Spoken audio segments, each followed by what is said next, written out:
Bienvenidos a la programación en español del Canal 17. Les saluda. Hoy vamos a hablar de América Latina en general y de la política de Estados Unidos hacia nuestro hemisferio. Hemos invitado al politólogo Carlos Sánchez Berzaín, amigo personal y amigo de esta casa, una persona muy conocida por todos ustedes y que tiene profundo conocimiento de la situación política continental. Carlos, bienvenido. Pedro, un saludo a todos ustedes, al equipo, al programa y a toda la importante audiencia en las Américas. Carlos, ¿cómo aprecias la situación del continente dentro del marco de la política del presidente Donald Trump? En el análisis de las Américas en el siglo XXI, es un error separar Norteamérica de Latinoamérica, de Hispanoamérica, de Sud o de Centroamérica. El eje de confrontación en el siglo XXI ya no es el eje cultural de hace 40 o 50 años, donde era el mundo anglosajón y el mundo latino. Tampoco es el eje económico. Estados Unidos es el primer mundo y los países en desarrollo del tercer mundo en América Latina. No es siquiera la cuestión ideológica. El antiimperialismo que creció tanto con la Guerra Fría después de la Segunda Guerra Mundial en Latinoamérica, liderado por el cascismo cubano y seguido por una cantidad de pupilos democráticos y antidemocráticos, desde el crimen con las guerrillas hasta partidos de izquierda. En el siglo XXI, el eje de confrontación es el de la libertad contra la violación de los derechos fundamentales o los derechos humanos de la persona. La libertad está representada por la democracia y representa un conjunto de valores y de principios que tienen que ver con el respeto al individuo, respeto a la propiedad privada, respeto a la ley, separación e independencia de poderes. El soberano es el pueblo, y el pueblo soberano delega su mandato en un mandatario que es un presidente, vicepresidente, gobernantes. Ese mandato es temporal, tiene que cumplirse de acuerdo a ley. Estás obligado a rendir cuentas, no te puedes quedar todo el tiempo en el poder. Y en este sistema que se llama democracia se privilegia la libertad. Pero en cambio hay otro sistema en este siglo XXI que sacrifica la libertad del individuo para concentrar el poder con cualquier pretexto en pocas manos. Y esas son las dictaduras. El pretexto de las dictaduras de las Américas, de Cuba y sus satélites, es un pretexto antiimperialista y populista revolucionario. El pretexto de Rusia es el nacionalismo. El pretexto de China, que es la dictadura más grande, sigue siendo el comunismo de partido único, aunque es un país capitalista. El pretexto de Irán es teocrático, en nombre de Dios. El pretexto de Corea del Norte es familiar, y así, pero la característica es que sacrifican la libertad y los derechos humanos del individuo porque concentran el poder, ellos son la ley, gobiernan indefinidamente, cometen los crímenes que quieran, tienen presos, perseguidos y exiliados políticos y tienen impunidad para su corrupción. Y hay una cosa que ellos hacen, Carlos, que generan su propia legalidad. Son las leyes infames. Ellos generan leyes que yo las he denominado infames. Hay todo un ensayo sobre el particular escrito por mí hace varios años. ¿Qué es la diferencia entre una ley y la ley infame? La ley infame está destinada a proteger a la persona, a proteger a la sociedad. Es una ley que está destinada a mantener un sistema donde los derechos humanos son lo fundamental. En cambio, la ley infame viola los derechos humanos a título de legalidad. Y protege el Estado establecido. Protege el oprobio de la dictadura, protege el crimen organizado que termina concentrando el poder. Porque una dictadura puede empezar con los mejores propósitos, pero al cabo de un tiempo es crimen organizado. Todas las dictaduras de las Américas, Cuba, Venezuela, Bolivia, Nicaragua, el Ecuador con Correa que pasó por ahí, son narcoestados. Es crimen organizado. ¿Cómo operan? Con terrorismo de Estado. ¿Qué es el terrorismo de Estado? Infundiendo miedo a la población por medio de apresamientos, asesinatos, secuestros, exilio. Bueno, entonces, en ese contexto de lo que es el eje de confrontación global en este siglo, de las dictaduras que están acosando a las democracias, hay que mirar el hemisferio en su conjunto. Y en el hemisferio en su conjunto hay dos grupos. El grupo de las dictaduras, liderado por Cuba, integrado por Venezuela, Bolivia y Nicaragua, y que tiene apoyo de 4 gobiernos paradictatoriales, que son gobiernos elegidos en democracia, pero que como lo deben haber llegado al poder a las dictaduras, son sus sirvientes. Brasil con Lula, México con Sheinbaum, inició eso López Obrador, Colombia con Petro y Honduras con la señora Xiomara Castro. En ese escenario es donde hay que mirar la realidad objetiva. Entonces, ha habido un cambio de gobierno en Estados Unidos. ¿Y el cambio de gobierno qué ha supuesto? Ha supuesto una enérgica política exterior nueva para cambiar primero el contexto geopolítico global. Lo que ha propuesto y ha empezado a operar la administración Trump es acabar con la guerra que hay entre Rusia y Ucrania. Rusia obviamente invadió Ucrania, y acabar el foco de guerra que hay en Gaza y evitar que lo de los hutíes en el canal marítimo donde pasa el 20% del comercio se convierta en un tercer foco. Entonces, están molestando bastante gracias al respaldo que están recibiendo constantemente de Irán. Así es. Para eso, ¿cuál es el objetivo que ha señalado Estados Unidos? Estados Unidos ha señalado 2 enemigos nada más: China e Irán. Y el trabajo que está haciendo la diplomacia a cargo, a mí me parece además muy bien gestionada, a cargo del secretario de Estado Marcos Rubio, es el de traer a Rusia a Occidente, separarla de la alianza que hoy día tiene con China y con Irán. O sea, ¿tú crees que Rubio está imitando en alguna medida aquella propuesta de Kissinger cuando llevó a Nixon a conversar con no es solo Rubio, es la política exterior de los Estados Unidos. Y este es un tema que no es un invento de la actual administración. Cuando cae el muro de Berlín y después desaparece la Unión Soviética, 1991-1992, y hay centenas de libros y artículos escritos sobre esto, los académicos, los estrategas, los estudiosos y los políticos de Estados Unidos les recomiendan a la administración Clinton que los países que habían pertenecido a la Unión Soviética tenían que ser integrados a la democracia y tenían que formar parte en el ámbito de la seguridad de la OTAN. Pasa con Polonia, pasa con otros países, pero no pasa con Rusia. Y ese es el gran error de la política exterior de la década de los 90 de Estados Unidos, que como potencia unipolar no integra como aliado a Rusia. Porque ¿cuál es la idea? Con el crecimiento de la China alentado por el propio Estados Unidos, esa fue una jugada estratégica de Nixon y Kissinger. ¿Por qué la hicieron? Porque tenían que bloquear a la Unión Soviética. Distanciaban a China de la Unión Soviética. Y funcionó. Separaron a la China nacionalista, Taiwán, del Consejo Permanente, le quitaron la condición de sujeto de derecho internacional en las Naciones Unidas y en el mundo, e integraron a la China comunista. Lo que pareció un escándalo fue una jugada estratégica genial que contribuyó a la implosión y a la desaparición de la Unión Soviética. Pero una vez que eso ha pasado y que estamos en el siglo XXI, en un siglo globalizado, capitalista y en revolución tecnológica, la China ha crecido. Y lo que se necesita ahora es invertir esa estrategia para que Occidente, Europa, Estados Unidos, en alianza con Rusia como país integrado a este sistema, sirva de bloqueo a la China. No puedes permitir lo que estamos viendo en este momento, una alianza con la que se sostiene la guerra de Rusia contra Ucrania, con el aliado principal en materia tecnológica, que es China, y económica, con el aliado principal en materia balística, que es Irán, con el aliado principal en materia de personal, que es Corea del Norte, además de Cuba, que está metida en ese tema. Entonces, lo que hay que hacer geopolíticamente, y es el camino de todo lo que estamos viendo, es romper aquello, y para eso hay que acabar la guerra de Rusia contra Ucrania. Yo estoy de acuerdo que hay que acabar esa guerra, pero lo que yo no estoy de acuerdo es al costo de esa guerra. Te voy a dar mi punto de vista.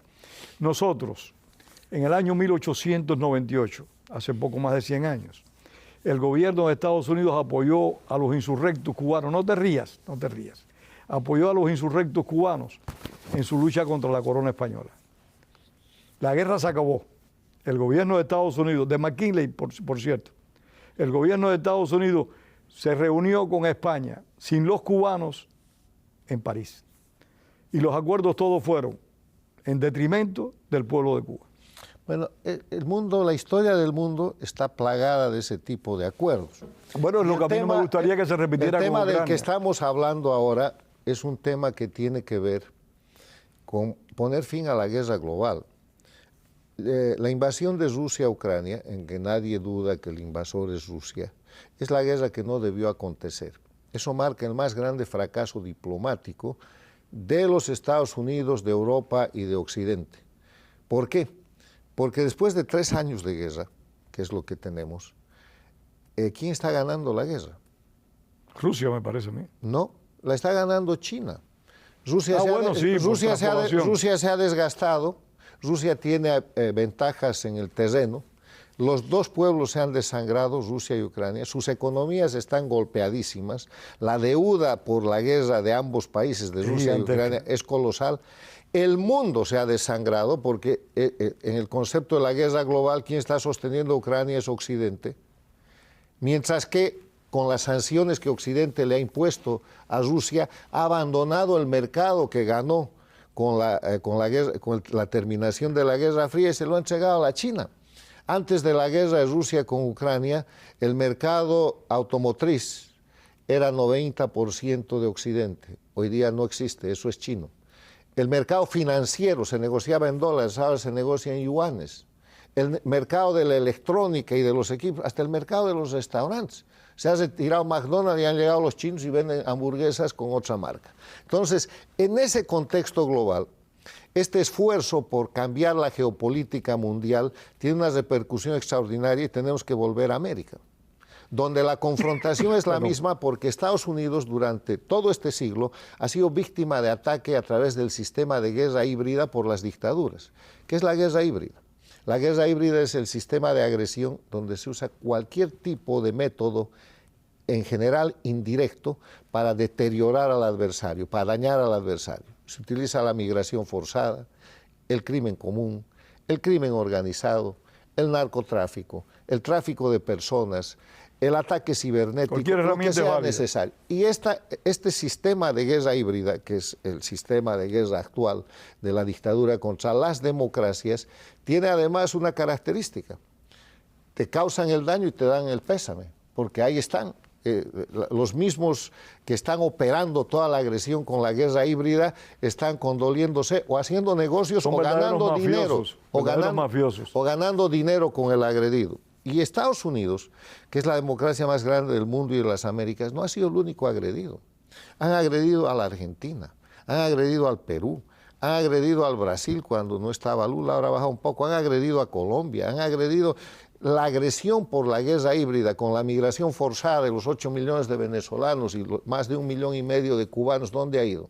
Ha venido a Estados Unidos, pero ha liquidado la economía del Perú, la seguridad de Chile, ha conmocionado Colombia y parte de Europa, porque los 8 millones no están en Estados Unidos. Cuando se amplía el tráfico de la cocaína con los narcoestados dirigidos por Cuba y operados por el cartel de los soles desde Venezuela, el narcoestado de Bolivia con Evo Morales y la plataforma de Nicaragua con Ortega y Murillo, ¿dónde va la droga? Viene a Estados Unidos, pero además de venir a Estados Unidos con la entrada de México y Canadá, ve a Europa y sube el consumo, lo que se llama la prevalencia en el consumo de droga en todos los países de América Latina. Y cuando le meten el fentanilo, peor. O sea, Estados Unidos ha sido la principal, pero no la única víctima del ataque de guerra híbrida con estos mecanismos, migración forzada, narcotráfico, fentanilo, tráfico de personas, crimen común, el tren de Aragua en Estados Unidos, pero también está en el Perú, también está en el Ecuador, también está en Chile. No, y en Europa también. Ok, entonces, en ese escenario, ¿qué es lo que hace la administración Trump? Mientras desarrolla la macropolítica de tratar de cambiar la geopolítica mundial, como cuyos resultados se verán afectadas las dictaduras de América, ha cortado las manos al crimen organizado. Ha hecho medidas enérgicas respecto a la frontera sur y a la frontera con Canadá. Se dice que han logrado parar cerca del 80% de la migración forzada. Parecería que la han parado toda. Han llevado adelante una presión muy grande en la lucha contra el narcotráfico. Han puesto en aplicación una ley de los Estados Unidos que señala como terroristas a los grupos criminales, tanto de narcotráfico como de crimen organizado. ¿Y eso qué es? Es cortarle las manos a las dictaduras de Cuba, de Venezuela, de Bolivia y de Nicaragua. Sí, que todos sabemos que esos regímenes están manejando la droga. Porque los estás dejando sin operación. Manejan la droga, manejan la migración, manejan el tren de Aragua, y pensar lo contrario es pecar de inocencia o de complicidad. Y los servicios de inteligencia, no solo de Estados Unidos, los de Colombia, los de México, los de Argentina, lo saben. Eso no necesita el servicio de inteligencia, es noticia pública mundial. ¿Quién maneja el tren de Aragua? ¿De dónde ha salido el tren de Aragua? Ha salido del sistema castrochavista en Venezuela, es uno de sus mecanismos de operación. Entonces, en ese sentido, yo veo un avance muy importante contra las dictaduras de la región. Les has cortado las manos, les estás cortando el financiamiento.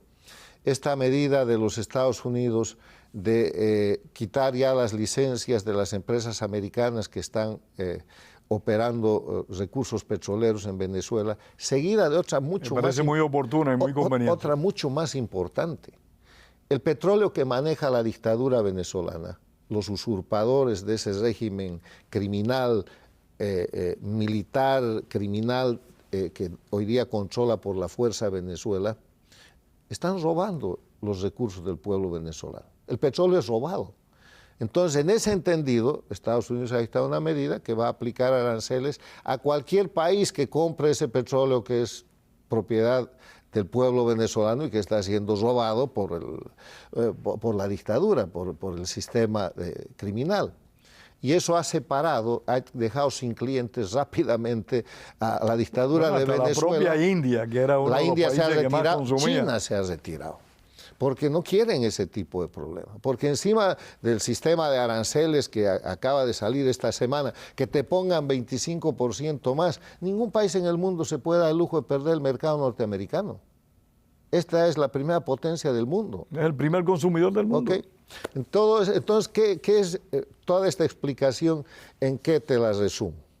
En que hay un avance muy importante en los últimos 2 o 3 meses en defensa de la libertad y la democracia en contra de las dictaduras en la región, en las Américas. Las dictaduras de Cuba, de Venezuela, de Nicaragua y de Bolivia tienen las barbas en remojo porque han perdido sus brazos operativos de crimen organizado, de migración forzada, de narcotráfico, han sido reducidos al máximo y están siendo perseguidos los operadores criminales que les responden a ellos.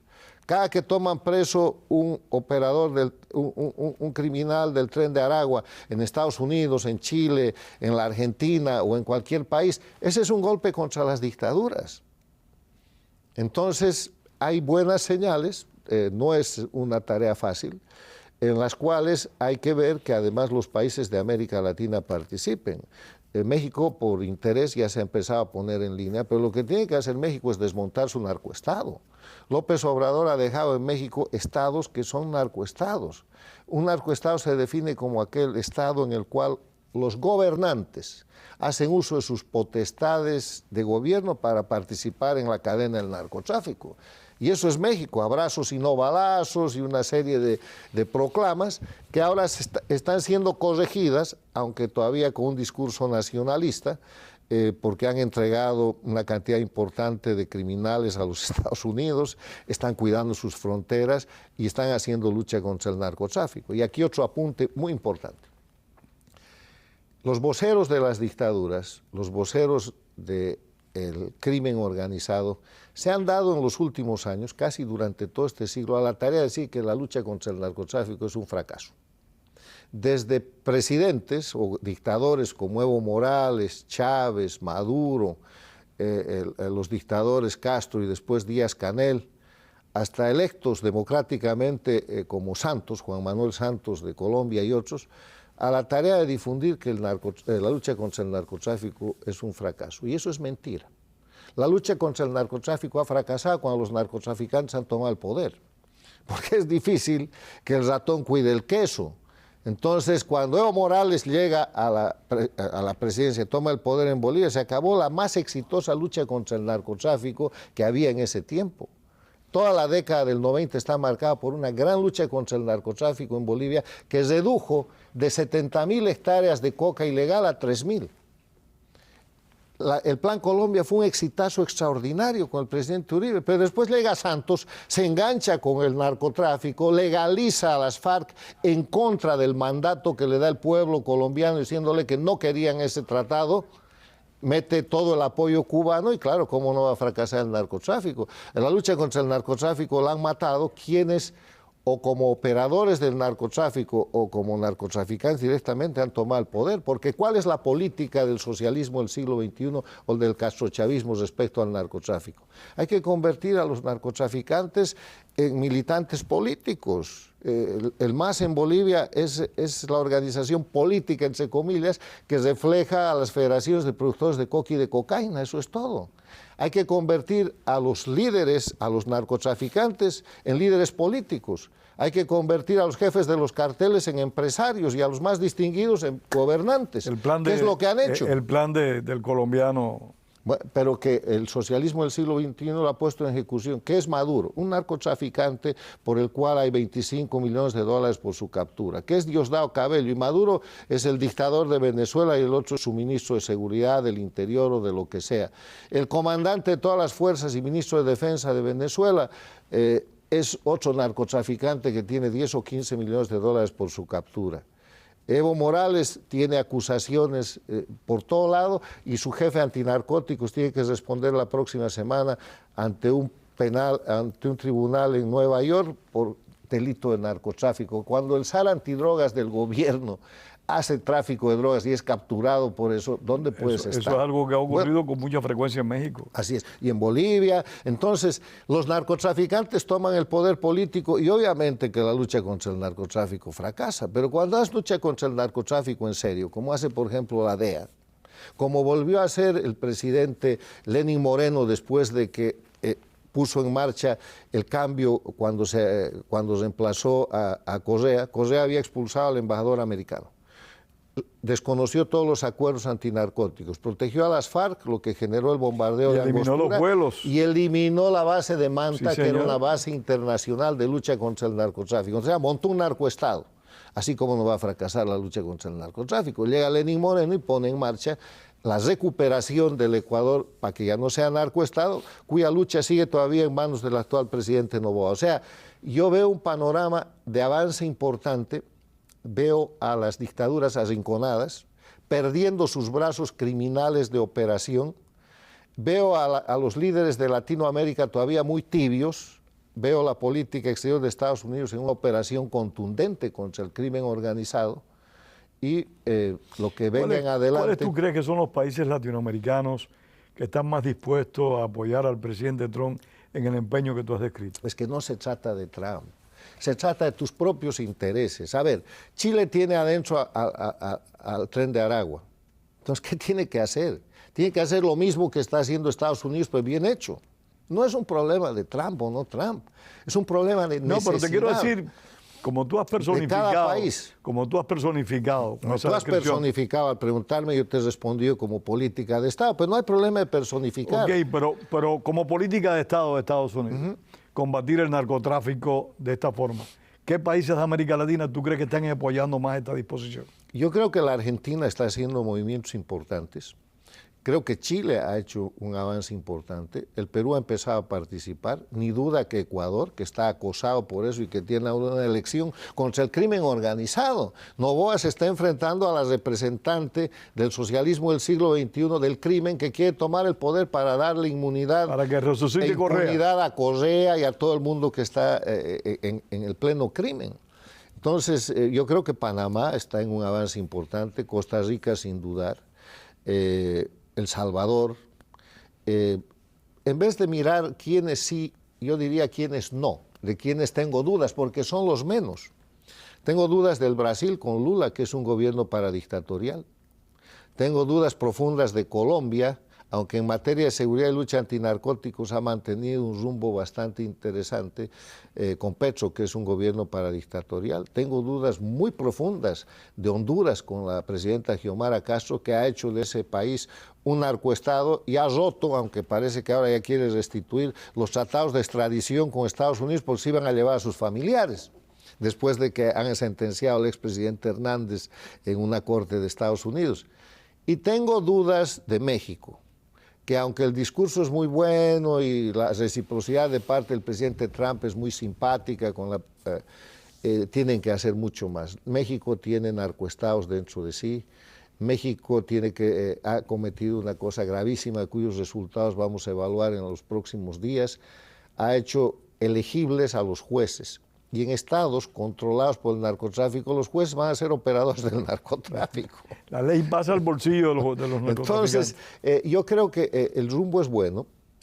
Hay todavía algún tipo de dudas respecto a la narrativa. 25 años o 20 años con la narrativa de que la lucha contra el narcotráfico es un fracaso, que es una vergüenza luchar contra el narcotráfico y que los narcotraficantes están en el poder. O sea, que era finalmente Fidel Castro, el primer jefe del primer narcoestado. Ha sido tan fructífera esa campaña a la que tú haces referencia, de que aquí estamos viendo cómo se hacen elecciones para legalizar la marihuana. Bueno, pero eso es otra cosa.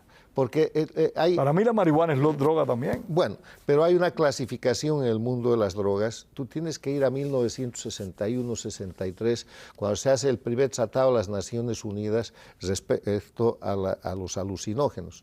Las drogas realmente graves, que son el opio, la coca, la cocaína y todos los opioides. La marihuana siempre ha estado en una dimensión diferente que ha permitido a algunos países y a algunos estados su legalización. La evaluación de la legalización de la marihuana es muy ambigua. Hay quienes creen que de esa manera se ha solucionado el consumo, pero los costos de salud y de seguridad se han incrementado. O sea que eso todavía se está por ver. Pero no se puede comparar un narcoestado, el primer narcoestado de las Américas, que fue Cuba, en la asociación de Fidel Castro con el colombiano